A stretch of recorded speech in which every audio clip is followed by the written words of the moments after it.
So there's something that I brought up when I spoke to E. Michael Jones recently, and it was the current state of grocery shopping and how awful it is. Queuing in a big line, separated by 2 meters, a general sense of demoralization. Social distancing like this accomplishes multiple goals at once. It prepares the populace for food shortages.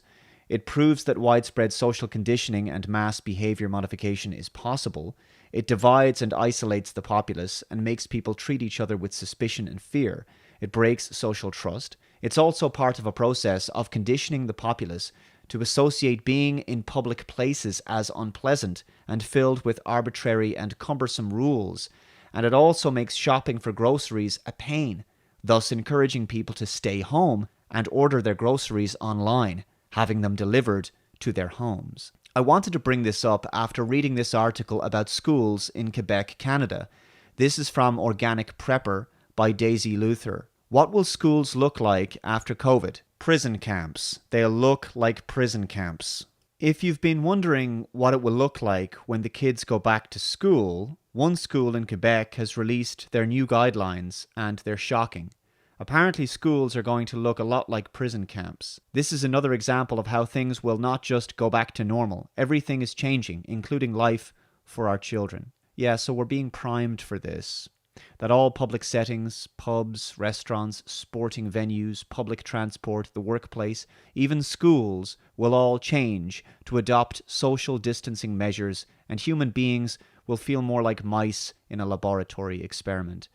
As I mentioned previously, after 9/11, airport security never went back to normal. So, in a similar fashion, it appears that all public settings are expected to have restrictive and draconian policies in place that are generally a nuisance. These are like ritualistic hoops that we have to jump through just to go about our day-to-day lives. I have a nagging feeling here that the intention is to keep certain aspects of social distancing even after this crisis has fully abated. After all, we keep hearing the term new normal, right? It's going to be the new norm. We know the plan is a mandatory vaccine, but I would have my doubts that the powers that be truly want social distancing to end. After all, it's been a very effective way of dividing the populace. Divide and conquer has always been a powerful way of controlling people. Here are the guidelines one school has laid out. Schools in Quebec, Canada, are reopening on May 19th, and one school released its guidelines. This list was submitted by a parent to the Facebook page Kate for Education. The school was not named for the privacy of the parent. All emphasis is mine, she says. To minimize movement, we forecast assigning students to classes nearest the Berlin Street entrance on all 3 floors if needed only. Once assigned to a class, students will spend their entire day, including lunchtime, in their assigned seats. Wow. Yeah. That doesn't sound like prison or anything. Students must expect to be regrouped based on the number of students returning. Students must not expect to return to their regular classes with their classmates. Well, there goes friendships and healthy human interactions and bonding, which are so important in the developmental years for children.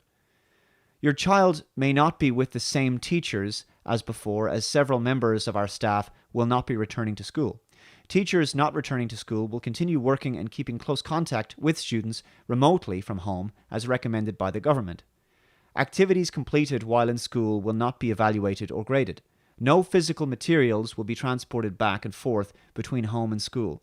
Students must include a mini garbage and recycling bag with their lunch in order to collect their personal garbage and dispose of it at home.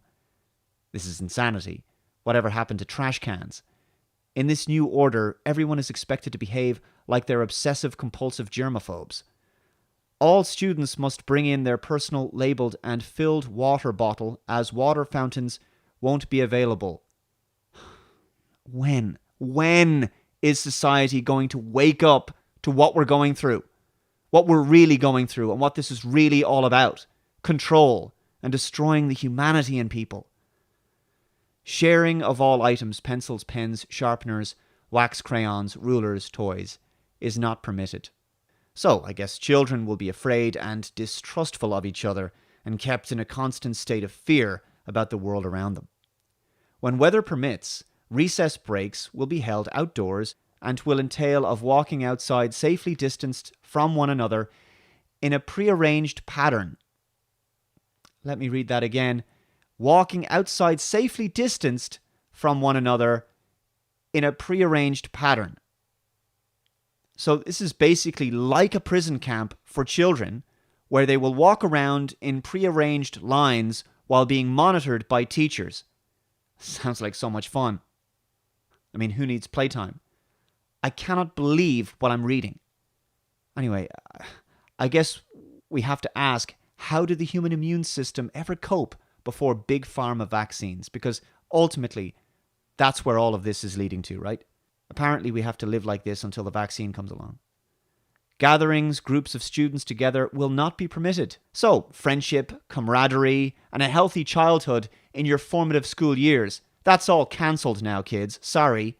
It's for your own good, though. Limited travel throughout the school by all during the day. Bathroom visits will be monitored, escorted, so that proper disinfection by our caretakers can follow before another student uses the facilities. Well, that's not absurd and creepy as hell or anything. These rules are how you make a generation of future worker drones who are broken of their humanity, who do what they're told and comply with whatever the government tells them, as if they're just reprogrammable machines. And I know what you're thinking. We'll just homeschool our kids from now on. But remote online learning is exactly what the powers that be want. They know that most people will think that these kinds of rules are intolerable, and they'll therefore want to homeschool instead. And online learning just means children will be further detached from each other, thus creating more social distancing, more isolation. And of course, homeschooling is not possible for many parents because they need to work. As per government recommendations, masks and gloves will not be provided. Students are certainly welcomed to bring these items from home. They are also invited to carry their own personal disinfecting wipes with them if they wish. Lockers will no longer be used. Students will place their spring-summer jackets behind the chair they will be using and their school bags under their assigned desks. There will be no cafeteria service or home and school pizza and frozen yogurt days. And no fun either. Schooling is about to become torturous, dread-inducing, and deeply dehumanizing. There will be no physical activity taking place in the gym.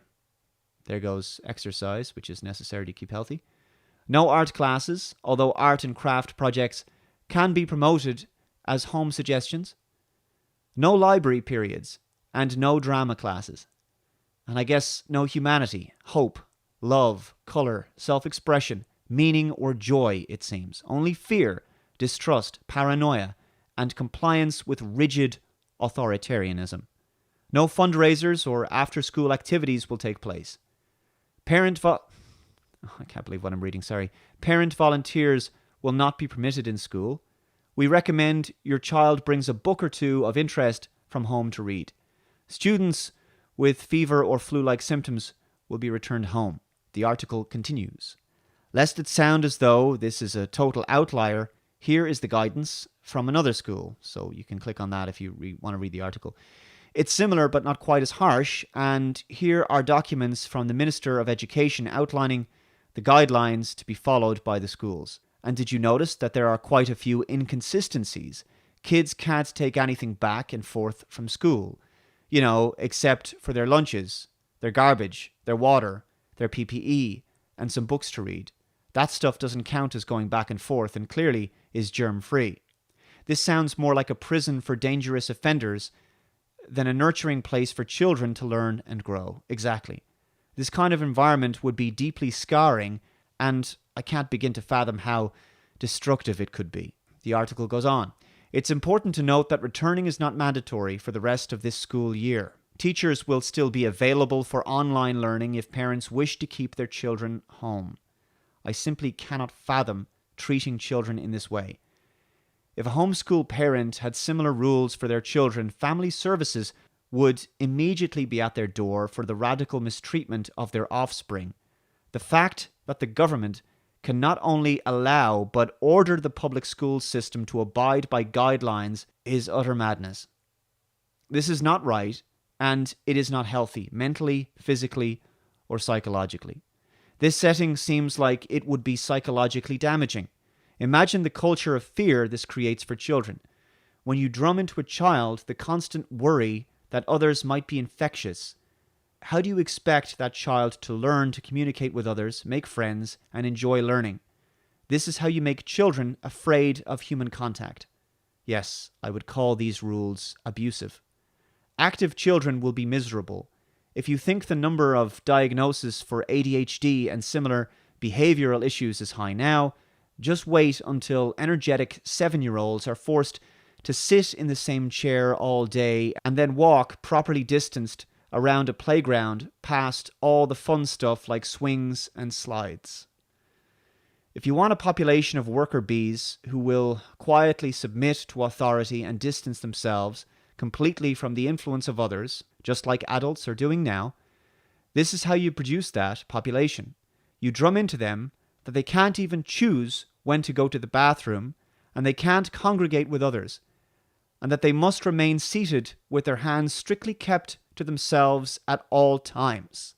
And I suspect that this is part of a process to subvert the West, likely the influence of China. I wonder if the monitoring of the bathroom will be similar to what was discussed in this article, or if somebody will actually go with them.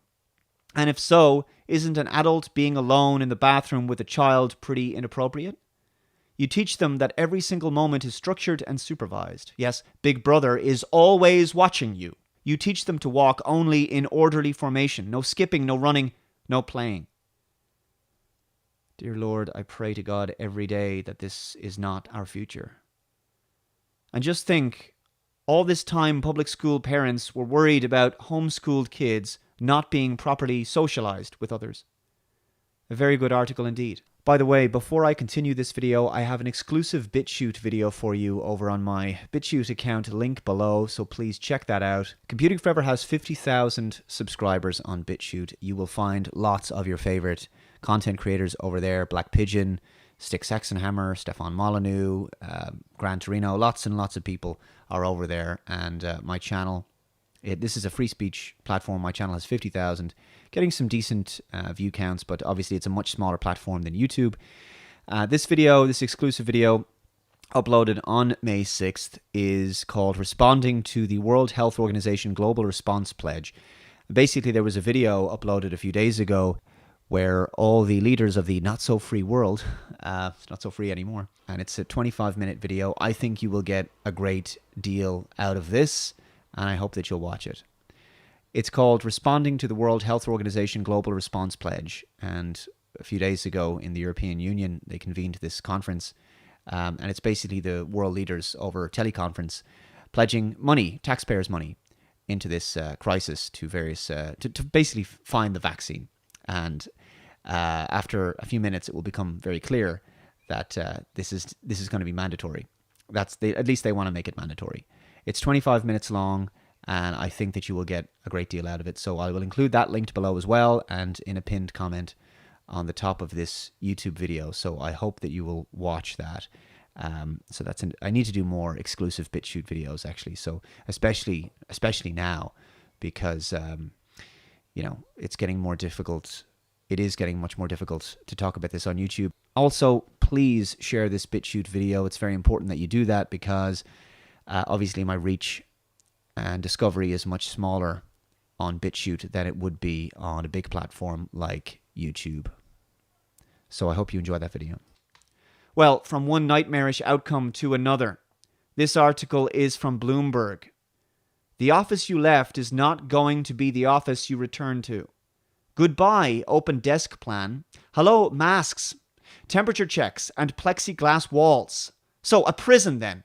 Well, all our rights are gone. And we now live in a police state, a de facto police state, because of a virus with the same fatality rate as the seasonal flu. So it's hardly a surprise at this point. New normal, folks. It's the new norm. Your first day headed back to the office will likely feel different from the minute you wake up.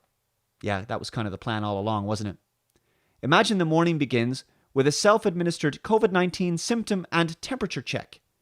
An app will report the results to your boss. If all's well, a low-occupancy company-provided shuttle will take you to work. Everyone on it will be wearing a mask, a symbol of your subjugation. Once at the office, a second health check. Attendants will strictly control access to doors, elevators, and common areas to prevent close contact. Couldn't have that. The route around the office will be one way only, just like the grocery store. Can't walk back the way you came. Formerly jammed open desk plans will sit half empty. You feel like a mouse in a laboratory experiment yet? You may be encased in a makeshift cubicle made of plexiglass sheets. At least when people are plugged into the Matrix in the movie and kept as battery-farmed power sources, they at least got to experience a virtual reality simulation that was much more pleasant than this situation. To avoid overcrowding, key cards or sensors will monitor your whereabouts throughout the day. Your smartphone may vibrate to alert you to co-worker traffic, like Waze, for commuting to the copy machine. Lunch will come hermetically sealed. Say goodbye to communal coffee breaks. I know there's many of you who work from home, and this doesn't affect you. But keep in mind that working from home isn't for everyone, and some people need the social aspect of a workplace with other people in it. We are social animals, although they're trying very hard to break us of this. This is immensely impersonal, and it just goes to show there is no humanity behind the social distancing or the lockdown measures we're currently complying with. This is not about saving humanity. It's not about saving lives. It's about enslaving humanity and using this crisis as an excuse to bring about a truly dystopian world. And most people are sleepwalking into this. The sooner the better people can wake up. I don't know when that's going to be. With cities and states around the country preparing to ease virus restrictions in the coming months, companies are rethinking office life. The pre-COVID workplace, with its shared desks and common areas designed for creative collisions, is getting a makeover for the social distancing era. Perhaps one of the worst eras in human history.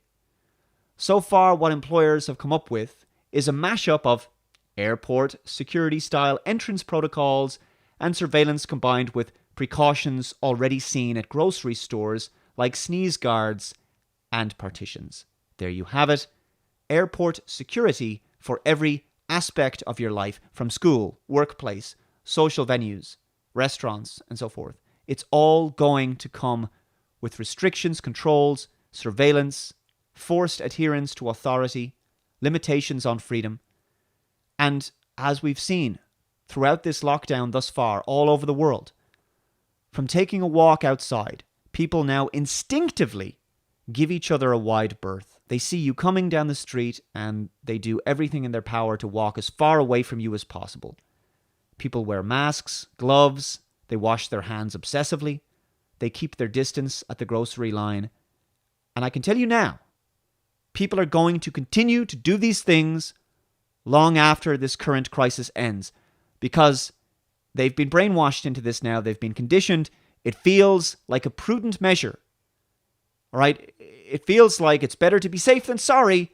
It's just good sense, a good course of action, a good precaution. You know, you never know, okay? I've started this, might as well continue. Yeah?